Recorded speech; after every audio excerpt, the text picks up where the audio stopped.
Designs, my ideas. You promised me I'd be given credit for them. All right, Marion, but you've got to wait till I return from Paris. You don't have to go to Paris to get rid of me. Just tell me. I'm tired of you, Marion. Thanks for all those marvelous ideas. Now get out of my life. Well, why don't you just tell me to get out? Please. The others will hear you. Please, the others will hear you. What do I care if they hear me or not? It's time they knew I designed those gowns. I am not leaving this place until you tell me to. All right, Marion, but you've got to give me a few hours. Excuse me. 6:20. You'll be late for your appointment. Thanks, Miss Webster. Please, Marion. I'll be waiting to hear from you.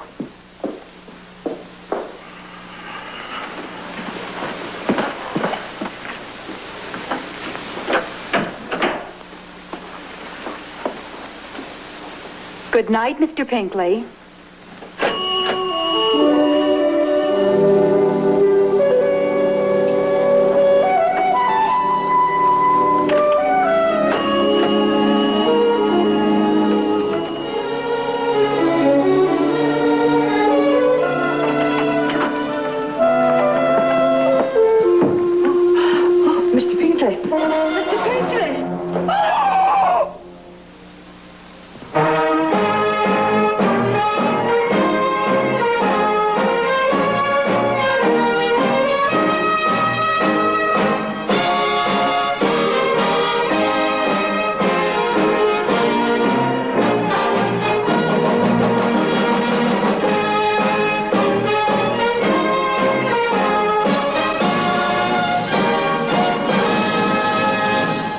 California to address a graduating class of law students.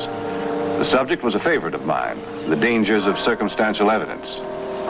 After describing several cases where such evidence had unjustly convicted an innocent person, I'd concluded my remarks, thanked Judge Andrews for the privilege of addressing the young men, and was on my way back to the airport. Mr. Maris? Yes. Judge Andrews said I should speak to you. Oh, you one of his students? Yes, sir. Bob Green. Bob, nice to see you. I'll graduate in 2 years. That is, if I don't have to drop out this semester. You don't sound as though you want to drop out. Well, sir, I don't want to drop out. But I'll do anything that'll help my sister. You see, if her case comes to trial, I won't have time for school. I'll be an important witness. You see, she's been arrested for the Harvey Pinkly murder. But she was at home with me the night he was killed. Well, then why are they holding her?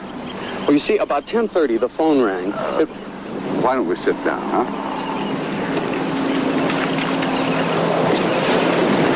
About 10:30, the phone rang. It was Pinkly. He asked Marion to come down to the shop. Said he wanted to apologize for some quarrel they had that afternoon. She went? Yes, but she wasn't angry. And she wouldn't have gone. She wouldn't even have known Pinkly was in the shop if he hadn't called. Anyway, when she got there, he was dead. Have you told all this to the police? Sure, we both have. They just think we dreamed it up as some kind of an alibi. Besides, too many people heard Marion threaten him because of these. Her design she did for Pinkly. I guess you know he was one of the top designers in the country. But 3 weeks ago, when the new Pinkly-Paulson line of dresses came out, Marion had designed them all, and Pinkly got all the credit. Marion didn't want any extra money. She just wanted to make kind of a reputation on her own. Well, what'd she do after she found him? Well, I guess she panicked. She just got out of there as fast as she could. Did anyone see her? Mrs. Carlton, a wardrobe woman. Bob, I'd like to help you, but unfortunately, I have an appointment at 9 o'clock tomorrow morning, 3,000 miles from here. Mr. Maris, I just heard your speech in the wings. All those cases you cited about people being unjustly convicted and sentenced on the basis of circumstantial evidence because of inadequate or badly handled defenses, I don't want that to happen to my sister. Bob, you plead a very good case. All right. Where's the nearest telegraph office? I'll postpone that appointment. Come on, I'll show you. After notifying my office in the court of my delay, I paid a visit to the accused. But, Mr. Maris, my brother was telling you the truth. I'd like to hear you tell me exactly what Harvey had to say on the phone that night. Well, Harvey said he had written a letter to the trade papers giving me full credit for my work. He said he wanted to see me then because he was leaving for Europe early the next morning. So you went down to the shop and found the body? Yes. Did he have any enemies? What successful man hasn't? But none of them would have wanted to. What is it? Something Harvey told me when we first started dating. Yes? But it seems his first shop had burned to the ground. One of his employees, a pattern cutter, had been trapped in the fire. Harvey was arrested on suspicion of arson, but he was never brought to trial because of lack of evidence. Go on. Well, the pattern cutter's wife really believed that Harvey had set the fire. She threatened him. Did he tell you what her name was? No. But it shouldn't be too hard for you to find. It happened about 10 years ago in your hometown. Oh, I'm sorry, Mr. Maris. It's very presumptuous of me. You haven't even said you'd take my case yet. There's no reason why you should. All you have is my word. On the contrary, there's a very good reason. I believe you're innocent. Thank you. Out in California, huh? Well, I should have known. What's the matter, Herb? Aren't there any good lawyers out there? Hundreds of them. Yes, I know, but you're the only one that's convinced she's innocent. How'd you guess? Now, what about that fire? Well, the case is still open. They haven't determined the cause of the fire yet. I see. John, a woman whose husband was killed in that fire threatened Pinkly. Could you try and locate her? Okay, Herb. I'll check it out and call you right back. Better make it tomorrow. I'm on my way to see Harvey Pinkly's partner, Bruce Paulson. Good.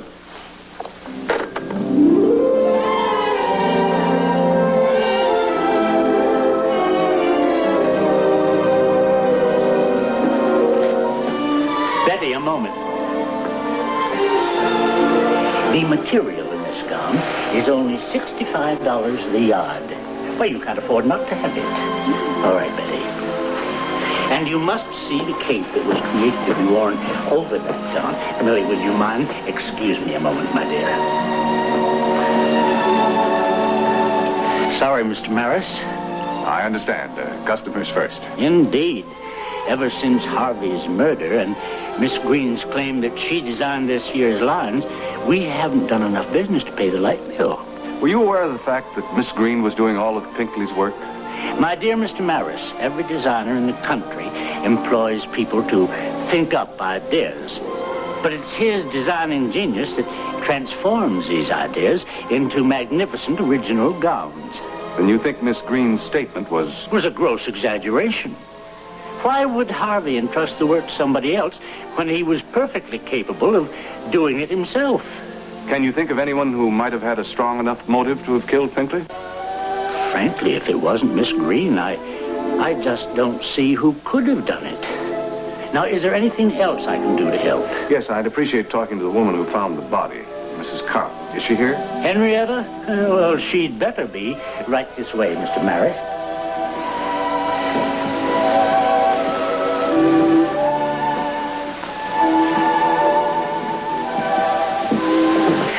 I was tired, and I just decided it was high time I went home. I went to find Mr. Pinkly to tell him that I was leaving. Marion was standing by the counter. When she saw me, she ran away.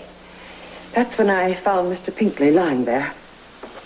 Did you or the police find a note beside the body? No, but I was too upset. I wouldn't have noticed anyway.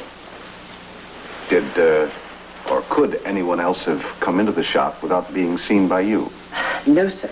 And I was here all the time. I was waiting for one of the models, Betty Brown, to return with a dress that she'd worn to a cocktail party. I'm not as young as I used to be, and I need my sleep. So that's why I decided to leave. Mrs. Carlton, in your own mind, who do you think killed Mr. Pinkly? What? Marion Green, of course. Don't you? It had been a long and discouraging day, and I turned in hoping that tomorrow would bring heartening news from Lieutenant Weston. But the day wasn't over.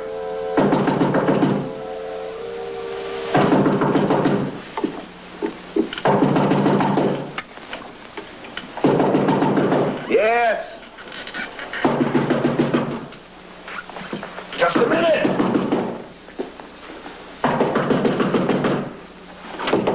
Open up, police. I want to talk to you. Oh, I'd know you anywhere. Ah!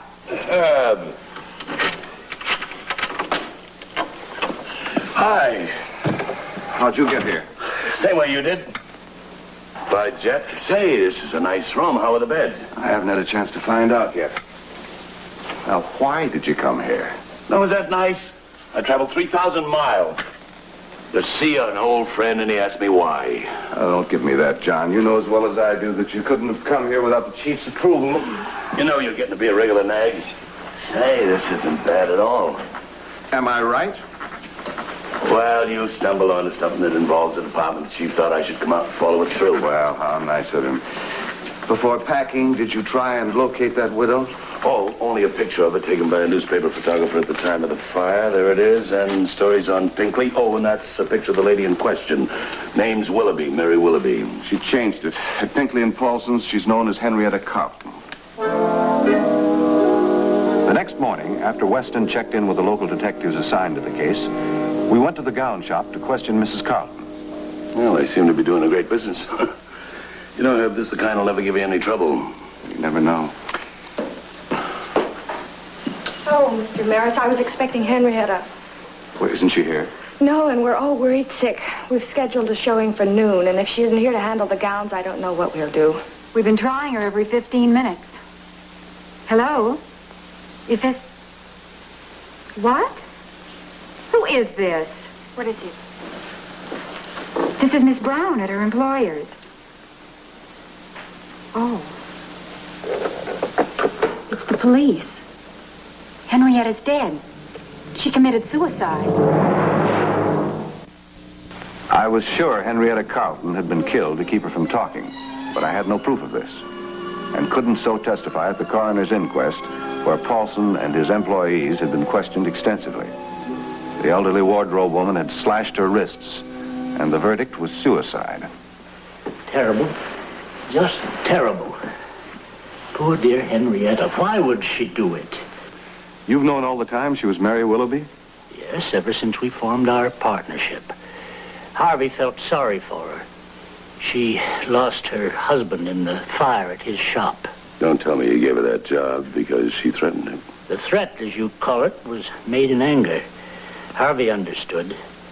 Otherwise, he never would have had her come to the coast when we opened our shop here. Then why did she change her name? Well, you see, a great many people in the industry knew about the fire and her threat. We felt it would save embarrassment all around. And now, if you have no further questions, I really must get to work. Certainly. Have you made a complete investigation of the company finances? Were you thinking about that insurance policy?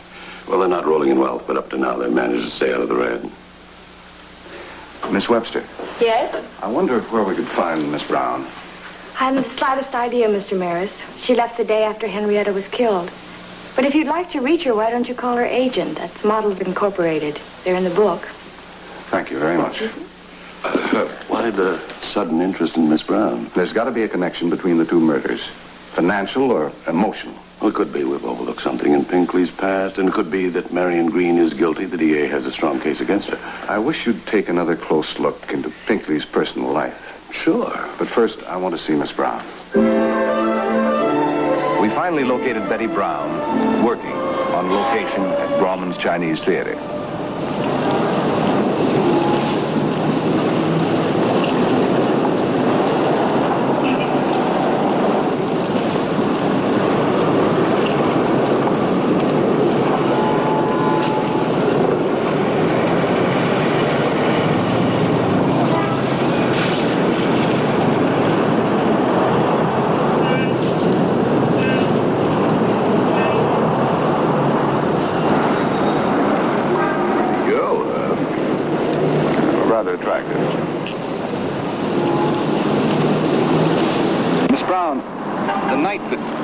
Murdered.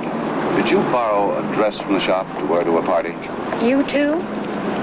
I wonder how that story got started. No, I didn't. But I'm beginning to wonder. About what? Well, Henrietta. She asked me the same thing. When did she ask you? Right after you left the shop. The day before she was found dead. Henrietta stayed in the shop the night that Pinkly was murdered, waiting for you to return a dress.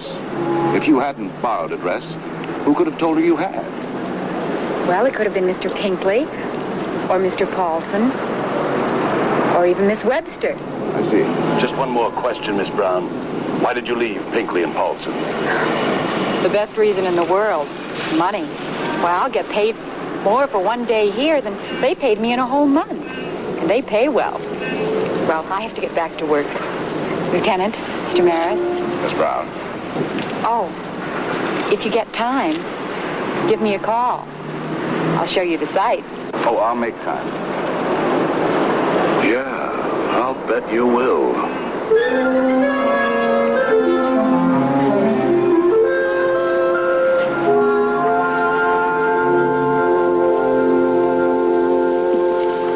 Miss Webster? You're becoming a fixture, Mr. Maris. I'm sorry, but I'd like to see Mr. Paulson, if I may. Well, he's out of the building. Is there anything I can do? Perhaps you can. I was wondering how much the publicity has to do with your sales dropping. Well, a murder never helps business. But ours was bad when that new line came in. If you ask me, Pinkly should have given Marion Green credit for designing them. Only blame is a better word. Exactly how much does a house like this invest in a new line? Well, the dress business is like farming. You spend everything on seed and fertilizer. And if you're lucky, the crop grows and you reap the harvest. If you're unlucky, you wake up one morning broke. I see. Well, thank you again, Miss Webster.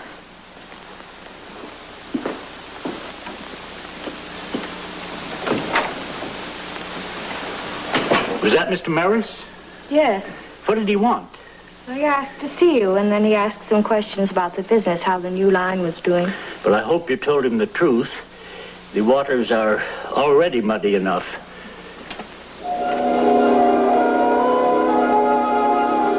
I tried to reach Weston and tell him what I'd learned, but he'd left police headquarters where he was digging deeper into Pinkly's personal life. I then called Pinkly and Paulson's. Well, Mr. Maris, I was just on my way to the Coliseum where we're doing an advertising layout. If you'd care to meet me there. Fine. Right, I'll see you in half an hour. Goodbye.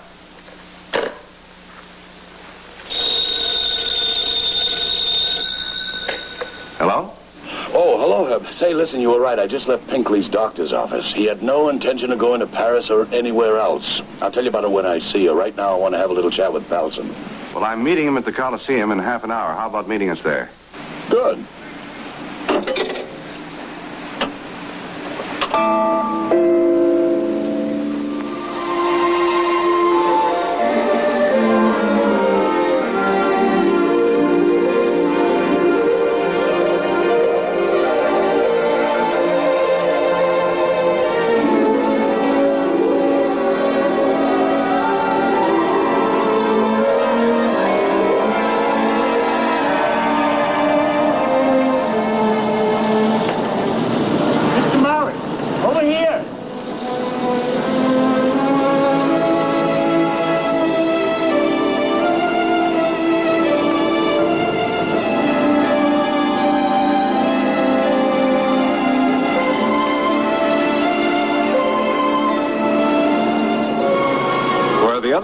Oh, they finished up a few minutes ago. Well, thank you for waiting, Mr. Paulson. I think I found the line between Mrs. Carlton's and Pinkly's murders. There are a few points I'd like to check with you first. Really? I left my jacket down below. Tell me about it. Well, the murder of Pinkly was planned for a long time. Motive, financial gain. The killer was positive that Mrs. Carlton would be blamed for the Pinkly murder, but to be sure, he told her to stay in the shop and wait for Betty to return a dress, which, of course, she hadn't borrowed. But Mrs. Carlton had no way of knowing this. Go on. Well, everything went along smoothly until Pinkly called Marion. And Marion came to the shop, was seen by Mrs. Carlton, and arrested.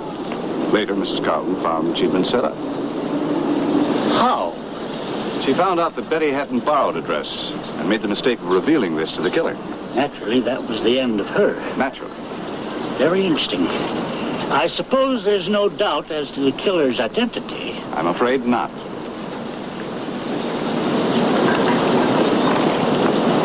Pity. I thought I'd managed things very well. It almost worked. Almost doesn't count. Step in time. Mr. Maris, I'm sure you've heard the expression. You're in for a treat. A tour of the Colosseum.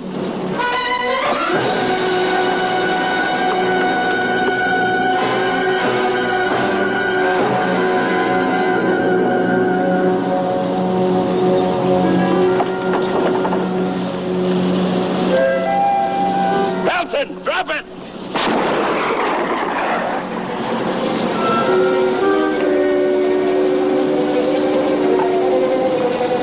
Drop it, Dalton!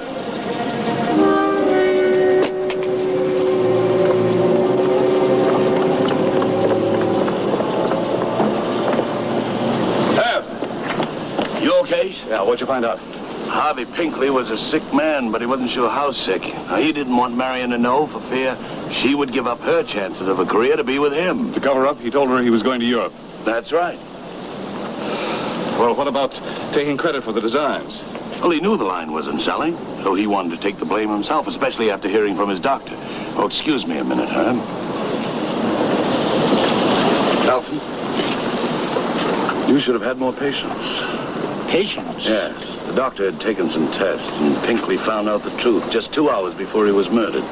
The doctor had given him at the most only 6 months to live. Take him in. Get his coat.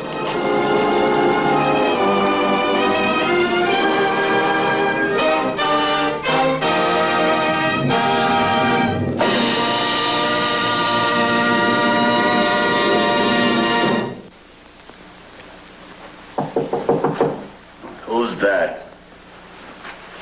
An old friend. Hi. Hi. I brought a friend. Oh, where is she? Hi. And I brought a friend.